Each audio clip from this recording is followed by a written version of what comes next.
Do you know why so many older women struggle with decluttering, even when they try their very best? It's not because they're lazy, or because they don't care about their homes. It's because they start in the wrong place. Organizing gurus around the world agree on one thing. The very first spot you choose to declutter will determine whether you succeed, or give up halfway through. And yet, this is the part almost everyone gets wrong. I've seen it happen again and again. Women pour out their energy, tackling the biggest mess in the house or starting with the most sentimental objects, only to end the day exhausted, surrounded by piles, and feeling like nothing has really changed. They don't see progress, they don't feel relief, and so they stop. But here's the truth. When you start in the right place, something amazing happens. You feel immediate lightness, you see progress quickly, and you actually build the motivation to keep going. That's why organizing experts insist this first step matters more than anything else. And in this video, I'm going to show you exactly where to begin, why it works, and how starting here can transform not just your home but your peace of mind. I want you to stay with me until the very end, because what I'll reveal may surprise you. And it might just be the one shift that makes decluttering finally feel possible, no matter your age or how much clutter you're living with right now. I still remember one of the first times I tried to declutter seriously. I was determined. I told myself, today, I'm finally going to get this house under control. I rolled up my sleeves and headed straight for the attic, thinking I'd tackle the biggest problem area first. Within minutes, I was knee-deep in boxes of old clothes, children's toys, and dusty keepsakes. Every single item seemed to demand a decision. Should I keep it? Donate it? Throw it away? Each choice felt heavier than the last. Before long, I wasn't making progress. I was just sitting there, surrounded by piles, holding back tears. I ended that day feeling defeated, frustrated, and even a little ashamed. I thought, maybe I'm just not cut out for this. Maybe my home will always be this way. But here's the part one didn't understand then. The problem wasn't me. The problem was where I started. By choosing the hardest space, the attic filled with memories and emotions, I had set myself up to fail before I even began. Later, after learning from organizing experts and watching how others succeeded, I realized something profound. Decluttering is less about willpower and more about strategy. It's not about tackling everything at once. It's about choosing the right first step, the spot that gives you a quick win, a burst of hope, and the momentum to keep moving forward. That realization changed everything for me. And it's why I want to share this with you, because the right starting point doesn't just make decluttering easier, it makes it possible. Have you ever noticed how much lighter you feel after completing even the smallest task? Maybe you've washed just a few dishes in the sink, or folded one basket of laundry, and suddenly the whole house feels a little calmer. That's not your imagination, that's your brain at work. Psychologists call this the small wins effect. Our brains are wired to crave quick victories, because each success releases a little dopamine, the chemical that makes us feel good and motivates us to keep going. It's the same reason crossing something off a to-do list feels so satisfying. But here's where many older women run into trouble. Instead of giving themselves that quick win, they start in the hardest place. The boxes of sentimental items, the overflowing garage, or the attic filled with decades of memories. These spaces demand endless decisions, and decision fatigue is very real. Studies have shown that the more choices we face, the more our energy drains, until we simply give up. Organizing experts know this, which is why they stress. Start with the easy, visible wins. Choose a place where progress will be obvious and where every item you clear gives you an immediate sense of relief. This fuels your motivation instead of draining it. Think of it like climbing a mountain. If you begin with the steepest, rockiest cliff, you'll be exhausted before you've even begun. But if you take the gentle path first, you build strength, confidence, and momentum to keep going. Decluttering works the same way.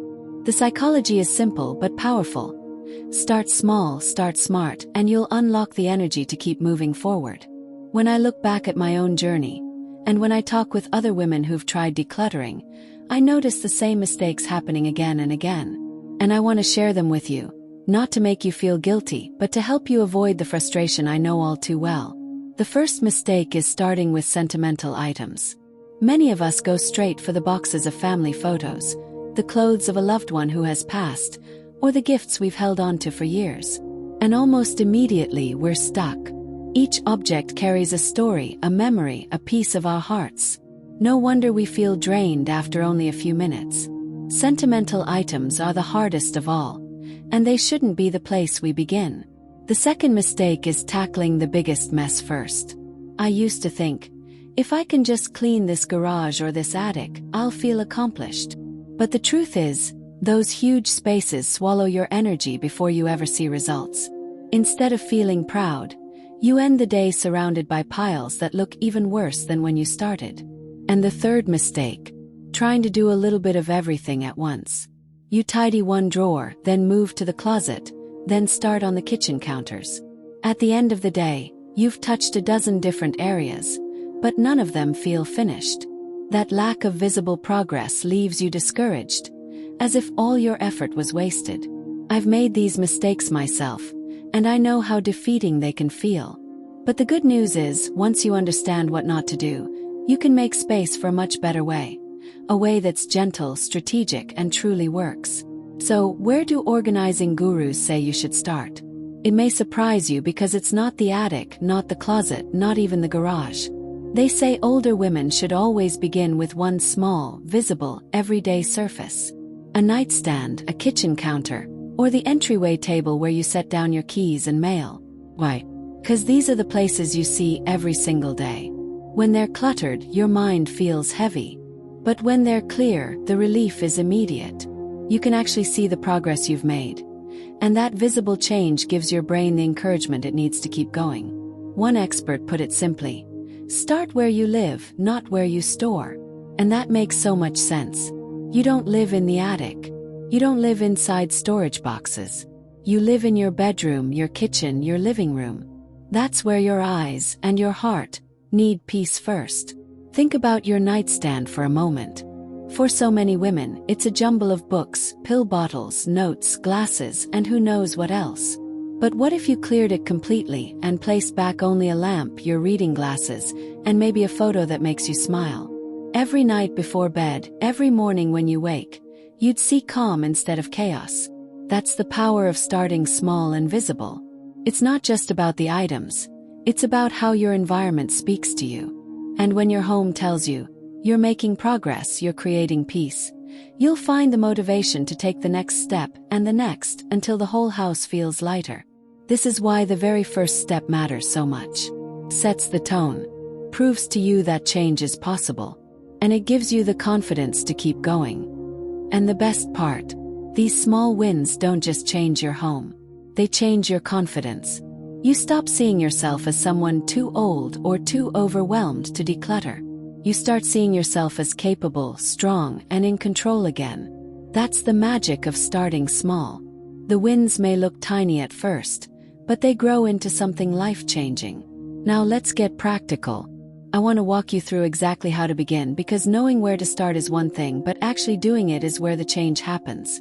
Step 1. Choose your spot. Pick one small, visible area you use every day. A nightstand, a kitchen counter, or even that little table by the front door. Don't overthink it, just choose one. Step 2. Clear it completely. Take everything off. Every book, every receipt, every mug, every bit of clutter. Place it all in a basket or on the floor so you can see the space empty. For many women, this is the moment they realize just how heavy the clutter has been. Step 3. Return only the essentials.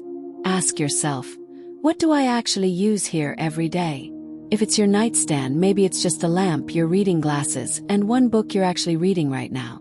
If it's your entryway table, maybe it's just a small tray for keys and mail. Less is always more. Step 4.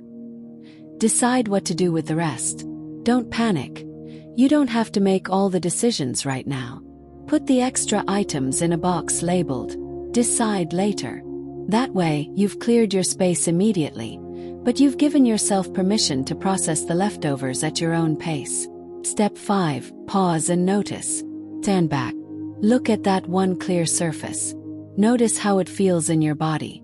Breathe in the calm. This is what progress looks like. This is what peace feels like. And step 6, protect it. From now on, that spot is sacred. Each time you see it, it will remind you that you're capable of change. It will be your anchor, your little island of calm in the middle of life's busyness. It may seem like a small thing, but trust me, it's the first domino that will make everything else easier. For older women especially, decluttering isn't just about tidying a space. It's about creating an environment that truly supports you instead of weighing you down. As we age, our energy naturally shifts. We may not move as quickly or lift as easily, and the clutter that once seemed manageable suddenly feels overwhelming. Add to that the reality of forgetfulness, or the frustration of searching for things, and clutter becomes more than just an annoyance. It becomes a daily stressor that chips away at peace of mind. But here's something even deeper. For many women, clutter carries unspoken emotions. Guilt for holding on too long, shame about letting things pile up, fear of what it means to let go. And sometimes those feelings make us believe we're stuck forever. That's why starting small in the right place matters so much. It's not just a trick for making progress, it's a way of giving yourself dignity back. It's about saying, I deserve a calm space. I deserve peace. I deserve to wake up and feel lighter, not heavier. When your nightstand is clear, your mornings feel gentler. When your kitchen counter is open, preparing meals feels easier. When your entryway is uncluttered, leaving the house feels less stressful. These aren't just physical wins, they're emotional victories. Decluttering at this stage of life isn't about chasing perfection. It's about creating spaces that care for you, that give you rest instead of chaos, and that remind you daily of your strength, wisdom, and worth. Now, I don't want you to just take my word for it. Some of the world's most respected organizing gurus all point to the same truth. Where you start matters more than you think. Marie Kondo, famous for her spark joy method, often tells people not to begin with sentimental things. Why? Because emotions cloud decisions. Instead, she suggests starting with the simple, everyday categories like clothing or a single drawer, so you can build confidence before tackling the harder items. Dana K. White, author of Decluttering at the Speed of Life, puts it even more plainly. She says to start with visible spaces, because progress you can see fuels motivation. She reminds us that hidden areas like closets and garages don't give us that immediate win, and without visible wins, we lose momentum quickly. Even professional home organizers I've spoken with all agree. The most powerful starting point is a small, visible surface you see every day. Something like the kitchen counter, the bathroom sink, or your nightstand. Because every time your eyes land on that tidy space, your brain says, "Look, you're succeeding." And here's the part one find most reassuring. These gurus work with people of all ages, in all stages of life, and the advice is the same. You don't need to overhaul your entire house overnight. You just need to pick the right first step and let that step carry you forward. It's such a simple truth. Yet it's the very thing that separates success from failure. Before we go further, I want to pause and talk about something very real. The fears that come with decluttering. Because for many of us, it's not just about the stuff, it's about what the stuff represents. One of the biggest fears is the fear of forgetting loved ones. We hold on to birthday cards, clothing, or little trinkets because we're afraid that if we let them go, we'll let go of the memory too. But the truth is, our memories don't live in the objects. They live in us, in our hearts, in our stories, in the love we carry forward. Another fear is the fear of needing things later. We think, what if I give this away and regret it tomorrow? But studies on clutter show that most of the time, the things we hold on to just in case end up untouched for years. And in the rare case we do need it later, there are often simple replacements. The peace we gain from letting go is worth far more than the tiny chance we'll need that item someday. Then there's the fear of waste. We see money spent or gifts given and we feel guilty. But letting go doesn't erase the value that item once had. It simply acknowledges that its purpose in your life has been fulfilled. Passing it on, donating it, or recycling it allows it to serve someone else instead of gathering dust. And finally, many older women carry a quiet shame about clutter. They think, I should have done better. I should have kept up. But please hear this. Clutter doesn't mean you've failed. It means you've lived. You've collected memories, walked through seasons, cared for others, and sometimes life got busy. That's okay. Decluttering isn't about punishing yourself. It's about giving yourself freedom. Freedom from fear, from guilt, and from the weight of things that no longer serve you. When you choose the right place to start, something amazing happens. The benefits don't stay in that one little space. They ripple outward into every part of your life. I've seen it with myself, and I've seen it with so many women I've talked to. A clear nightstand doesn't just make your bedroom tidier. It gives you a calmer start to the day and a gentler transition into sleep at night.